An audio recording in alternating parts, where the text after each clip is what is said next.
Hello, everybody. Welcome to another segment of the Real Mike Pittman podcast. I'm your host, Mike Pittman. And tonight we're going to spend just a few minutes talking about a subject that I feel is very important. Some of you know how I feel about creating wealth in the Black community, specifically for Black families. And I always felt that the number one way to create wealth is through home ownership. This was something that was denied the Blacks early on. When they were coming back from the war, they weren't able to get GI loans to actually buy properties that they could pass down to their children. And so that created a lot of inequities as related to the establishment and building of wealth. And, how do we correct this wrong? Basically, to make sure that we can figure out ways that more Black families can buy homes and start to pay those homes off and to be able to establish wealth. Well, one of the problems now is that when these Black families have these homes and they want to get them refinanced or do particular things or sell them, I've done a little research on this and it seems like this is something that's been prevalent throughout the country, is that oftentimes Black homes are devalued when it comes to appraisals. In a nationwide average, they're devalued at about $48,000 at an average. Some are a lot more than that, and I have several examples that I would like to share as well this evening. I came across a story, which I'm sure maybe some of the viewers out there are familiar with, of a Black family in California. It's Paul and Tanisha Tate Austin. They went to get their home refinanced, and when their home was appraised, it was appraised at $995,000, which, depending on what part of the country you're in, that seems like an awful lot of money. No, $995,000 would get you quite a bit in the Midwest, specifically in Springfield, which is where I reside. But anyway, their home appraised at $995,000, which they felt that they were lowballed. So what they did, they in turn took down all the pictures off the wall. This is what we call in the Black community, they de-blacked their house. Got rid of all the pictures, anything that had a hint of ethnicity, hot sauce bottles, anything that would have a hint of ethnicity. And on top of that, they got one of their white neighbors to be at the home when they got the home reappraised. And the reappraisal, the home appraised at $1.4 million, $500,000 more than what the first appraisal was, which is a considerable amount of money. Well, they in turn also sued the appraisal company, and I believe this was settled last year. The Department of Justice got involved in this, and this was settled. But unfortunately, these things are happening, all throughout the country, to whereby you have situations where Black families are being, I would say, unjustly robbed of the equity in their homes and being able to capitalize on it. And that wasn't the only case. There was also a gentleman by the name of Joe Clark that lives in Seattle, Washington. He had the same issue. He got a white neighbor to come back in and to be at his home when it was appraised, and the home appraised for $295,000 more than what the first appraisal was. Again, folks, this is just dead wrong. There was another situation by a young lady by the name of Erica Parker. Had her home appraised at $100,000 higher when she did the same thing. Got a white friend to come by, took down all the pictures that she had in her home, and the same thing happened. I even remember years ago reading a book by Earl Graves, the late publisher of Black Enterprise magazine. And he said that when they went to sell their home, they had a pretty, really nice home out east, and they put their house on the market, received 0 offers, couldn't get anything done with it. But the minute they took down all the pictures and de-blacked their home, they sold their home immediately. And I also have a couple of personal experiences as well that I can speak to. Years ago, my wife and I, we built a house in a very upscale subdivision here in Springfield. And it was a brand new house, built it from the ground up. And when we went to build the house, I had to take a copy of the blueprints to the bank and detail, basically this is what the house was going to consist of. This is the square footage, this is how it is. It's 3-car garage, had a full basement or whatever else. And they did an appraisal, pre-appraisal, based on what the value of the home would be completed. Did everything, got the home done, and actually even added more things that were not on the initial floor home plans. We put in the circle driveway. We put a sprinkler system in. We also finished the basement, which was another 2,800 square feet of space, added space that we finished the basement. And so when everything was all done, the bank sent an appraiser out. Now, granted, the first time when we turned in the blueprints, we never met anybody, and the appraiser appraised the home based off the blueprints. But when it came time to get the home appraised, actually completed, I remember meeting an appraiser out there, and this person still does appraisals in Springfield. And now, granted, we did above and beyond on what the actual blueprints called for. And when we got the appraisal back, it was $70,000 less than what the initial appraisal was prior to us beginning construction. I remember telling the bank, and I balked at the bank and said, you know what, I'm not going to pay for this appraisal. You need to send somebody else out to reappraise my house, because I know my house is worth a lot more than what this appraisal came in at. And they did send somebody back out to do an appraisal, and the house did appraise much higher than what the initial appraisal was, even higher than what the initial appraisal was when we first took the plans to the bank. But that was that's just another instance where these things are happening throughout the country, where Blacks are being robbed of the equity in their homes for situations such as this. There was also another lady by the name of Carletta Duffy. She removed all the pictures and had a right friend pose as a brother, and the appraisal came in as twice as much. Initial appraisal was $125,000 after she had a white friend come over and look at and be there when the house appraised at $259,000. There was another situation by Shani Mott and Nathan Connolly. These are 2 college professors in Baltimore. Their home initially was appraised at $472,000. They did the same thing. They had white friends go by and be at the house when another appraisal was done, and the home appraised at $750,000, folks. I just really don't know what to say. This is ridiculous. Most of your appraisers are white. In Illinois, 93% of all home appraisers are white, and the banks actually pick the appraisers. I had a situation here in Springfield some years ago. We used to do a lot of property. We owned several parcels of real estate back then.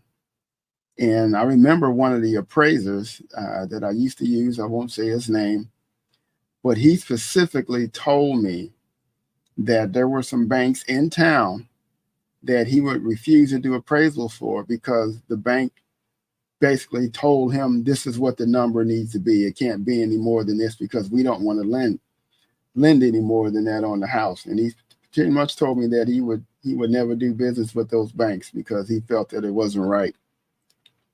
There was also another situation, a guy by the name of Terry Horton. His home was initially valued from the bank at $500,000. But when the bank sent out an appraiser, the appraisal came in at $359,000. Folks, this is robbing Black people of equity in their homes, robbing them of hard-earned savings that you can say that they have in their homes based on them paying it down and the sweat equity that they put into the homes. There was another situation, but Gwen and Lorenzo Mitchell, they had their home appraised $405,000. They did the same thing, took down all the pictures, had a white friend come by. Then the home appraised at $550,000, $145,000 more. And folks, this is happening all throughout the country. So it's not just isolated in any one particular area. So you have to ask your question, what is the issue? Is it because you have Black people live in these homes and they get devalued? You basically can say, yeah, because that's basically what is happening throughout the country. And it's time really to take notice of this because it just happens far too often. I've had several friends here in Springfield, a good friend of mine, I won't say his name, but I remember they had a very nice home in a posh area here in Springfield. They had their house on the market for 3 months, never got one offer in 3 months. So he told me what they did. They de-blacked their house. They took down all the pictures, put the photo albums away, took out any hint of ethnicity, and they sold their house within 2 weeks, full price. I remember my wife and I, when we had our first home, it was a little small starter home that we had bought several years ago. And we got in the house and, we fixed the house up, actually. I mean, it was a nice house, but I remember my wife and I finished the basement in the house. And it was very funny because we really didn't know a whole lot about things. I remember that when we finished the basement, we put paneling up in the basement. And I remember the paneling was like $22, $23 a sheet. And I had a friend of mine come over and he framed it all in for me. And then we put the paneling up. Well, I wasn't that good at the time, cutting wood and that type of thing. But I remember my wife, she measured out everything and I just followed the chalk lines and cut it, and we put it all up. We put carpet in. So it was a nice little cozy place. So we were there at about 18 months. We didn't have any children at the time. And so we wanted to start a family. We wanted a bigger place because it was a little 2-bedroom bungalow. So we went to put our house on the market. And I remember, we had it on the market probably a month, got no offers at all, not one offer. And then I remembered what my friend told me about what they did to their home when they sold it. So we took down all the pictures, any hint of ethnicity. We went to the store, I think it was Kmart or one of the stores, and we bought picture frames that already had, when you buy picture frames in the store and they have pictures of people in them. And we left those in there and we put them out. I put away the Ebony magazines, the Jet magazines, Black Enterprise magazine, and got Popular Mechanics, Better Homes and Garden, put them out on the coffee tables or whatever throughout the house. Got rid of all my hot sauce bottles, anything that had a hint of ethnicity, took it out. And within 6 days, 7 days, we got a full price offer on a home. And I remember when we walked into the closing, my wife and I, and the look of astonishment on the face of the couple, it was a white couple that was buying our home.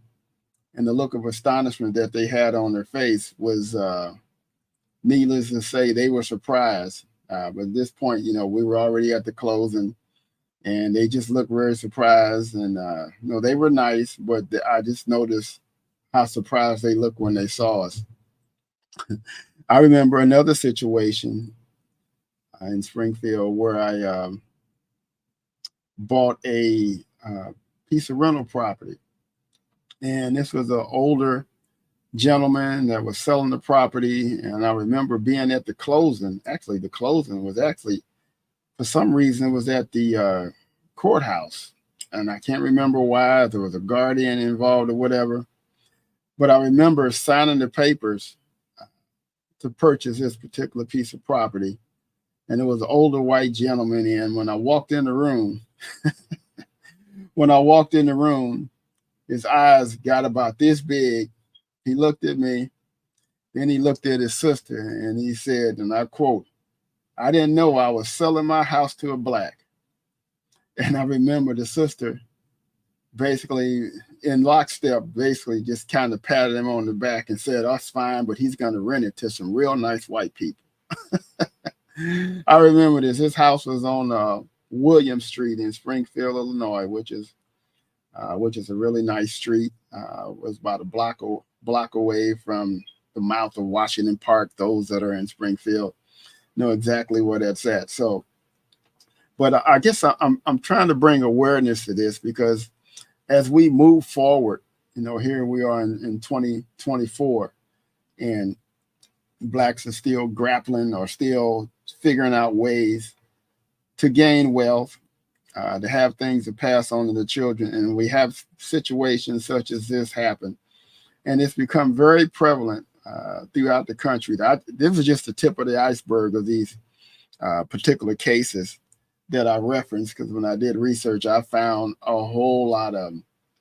And the one particular one in California, like I say, the Justice Department got involved, and they sued the appraiser, and they were able to get some relief as a result of the settlement of the lawsuit. So it's sad that this thing is still happening here in 2024, where we having situations such as this happen, and people have to deal with this, because folks, these are people's livelihood on the line. This is their heritage on the line. This is things that they can leave to their children, and they're getting gypped out of it. And I think it's time that the whistle is sounded, that there is some sort of national awareness that's going to be made. Where I know there was a documentary that just came out here recently. I can't remember the name of it, but I think it was called Undervalued, maybe. And it kind of talked about this same thing that I'm speaking about right now, about the inequities in appraisals of homes that black families own. So I'm hoping that, shows such as this that maybe shed the light on it and talk about it will continue to raise the awareness of the injustice that's being done to black families. And again, folks, this is something that is done systematically. It's not by accident. It's not by accident. And I remember when we had the situation with our house, and I remember calling the appraiser on the home that we built, and I was very hot. And I specifically told him, hey, when black people move into the house, all of a sudden the value goes down. He was very defensive. He said, well, I can come back out. And they said, no, you can't come back out anything. You don't need you to come back out. You devalue my house. I don't want you ever set foot on my property again. And folks, these people are still around doing appraisals in Springfield. I spoke to someone that's had issues with, this particular individual. And I've talked to other black individuals that have also had the same problem. And it makes you wonder, what are people thinking? What do they think about, black neighborhoods, black families? And we built a subdivision of homes here in Springfield. It was called Eastview Estates. And those homes, it was ironic when we built those homes, it was over 20 years ago, and it's in the predominantly black section of town here in Springfield. And, we built those homes over 20 years ago. They were real nice homes. We had about 5 or 6 different floor plans. There were 62 homes in the subdivision. And I remember us, we were doing marketing, we had ads in the newspaper and different things. Facebook wasn't around back then. It wasn't, LinkedIn. All these other entities weren't around the social media aspect. So basically it was through signage that we had up, and people would call and inquire about the homes. And I remember getting a call one day, and I answered the phone. Hey, they said, we're calling about the subdivision over there in Springfield. And can you tell us exactly where this subdivision is located? Because we've never heard of it. And once I described what streets that it was on or adjacent to, they hung the phone up. So whenever we were starting to build a home, we had 0 white families that wanted to move into the subdivision. 0. We didn't sell any homes, any white family. They were all black. Now fast forward here 23 years later, it's one of the nicest subdivisions in Springfield. And now there are, whenever a home comes for sale over there, guess who's buying them? Yeah, it's not blacks, they're whites. So I guess it's a testament to those individuals that do live there, that have taken care of their homes and defied all these negative stereotypes that exist, that basically say black people won't take care of their homes. They're going to be filthy. They're going to be nasty. They're going to tear them up. And I heard all of these things prior to us embarking upon this project. So it was nothing new. We got through it. Those individuals that are over there, always say they created a neighborhood of role models. You got school teachers, police officers, government workers, business owners that are, retired individuals that live in this subdivision. And it's a very nice place to stay. And again, many of those homeowners there have paid their homes off. And I still think those homes are undervalued. And to give you just a good example, one of the homes that we built there, I built a similar home out in another community here in Springfield. It's called Rochester. The exact same home, exact same floor plan, with an $80,000 difference in price. It was bought by a police officer when we built that home. But just to show you folks, here we are at 2024, and we still dealing with some of the same stuff that, a lot of our grandparents and great-grandparents had to deal with. Have things gotten better? Yeah, they've gotten better. Have they gotten considerably better? Well, that's debatable, and depends on who you're asking that question to. And I had an opportunity as I was on YouTube one day, and there's a gentleman, and he has a talk show, and his name is Jesse Lee Peterson. And and in his talk show, he was saying that black people tear up homes whenever they places the white people build, and then black people come in and they tear it up and the value goes down. Well, Mr. Peterson, I want to let you know that's not always the case. Please don't paint, and this is a black man on top of that too, but please don't paint all our people with the same brush, because that's not the case. I could take you to some places with trailer parks, if you will, that blacks have never lived in, but by the same token, they're slummy. Some of them are. So, but talk such as that really does no good. And there are other subdivisions throughout the country, and we're going to have some guests on to talk about this too. This was a kind of a short notice doing this broadcast. I didn't have any guests to bring on, but we are going to have some guests, maybe get some of the individuals on the show that had the discrimination happen against them. And we like to bring some of those individuals on the show, and they can tell you firsthand of their experience. But what seems to be the case, the common denominator in every last one of these homes that I told you about, is that they all had white friends come in when the second appraisals were done. Every last one of them, where they met the appraisers, and every last one of them, the homes either doubled in value. And you got to ask yourself why. I mean, what happened that you take an appraisal that goes from $995,000 to $1.4 million? That's a $500,000 difference. What did they miss? Or what is it that they did see? They basically saw, black people, and they said, oh, we can't have this, and it's so sad though too, that these things are happening throughout the country, and it's sad.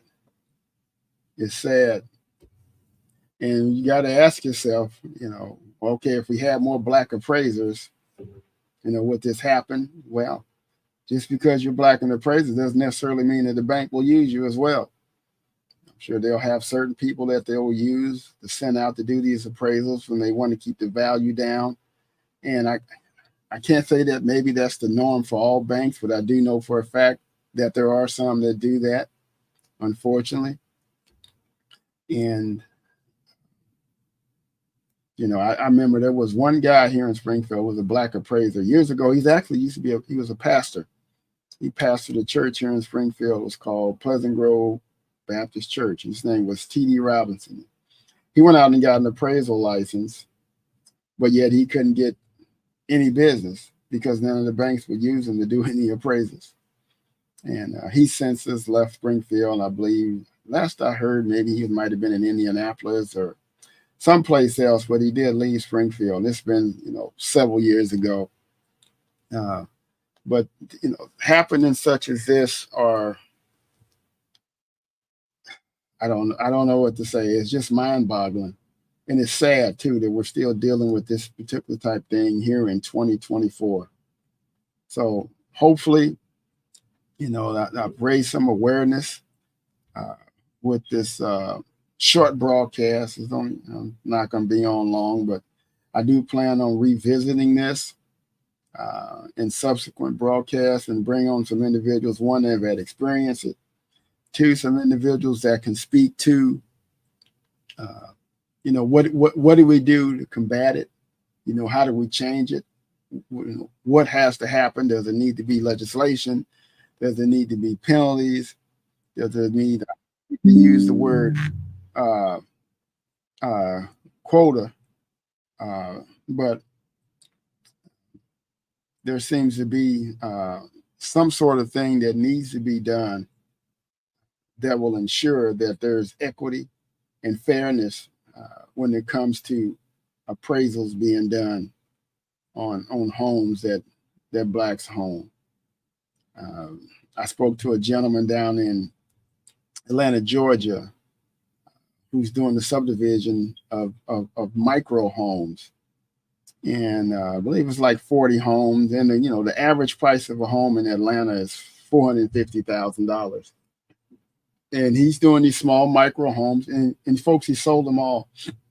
And 600 square feet, a couple $100,000. And people are gobbling them up because, one, there's such a shortage of homes all throughout the country. And specifically as it relates the homes that blacks are buying in areas that whereby, you have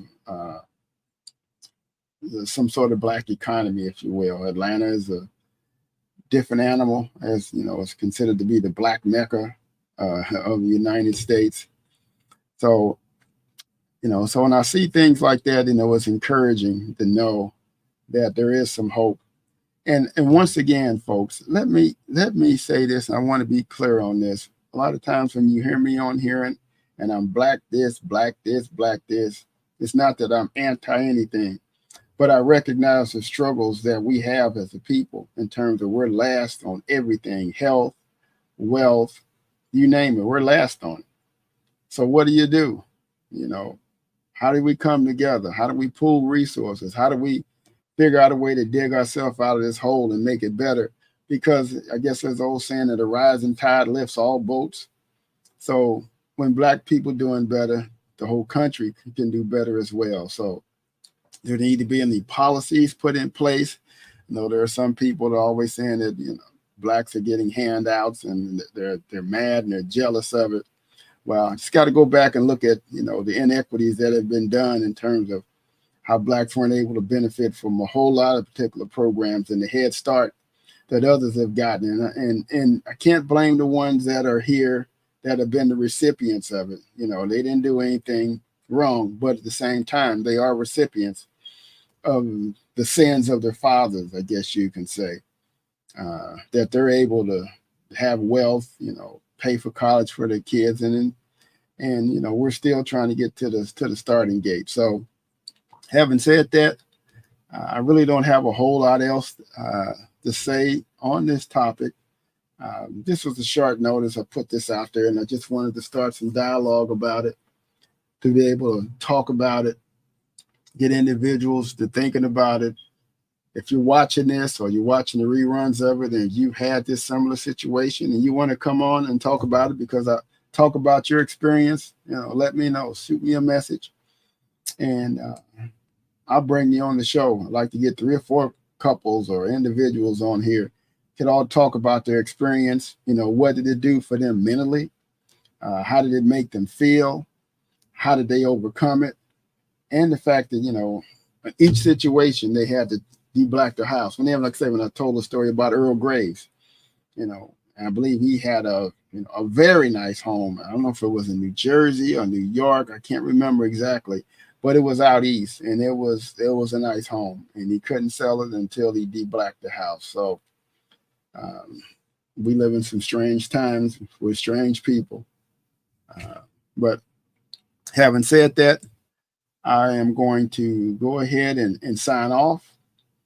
If you have any other comments or questions, you can hit us up on YouTube, at The Real Mike Pittman, or you can go to my channel. You can go to my website at therealmikepittman.com, or you can catch me on LinkedIn on my personal page, Mike Pittman, Michael Pittman, and send me a note. And if you have some other individuals you believe would be good people to bring on the show, let me know.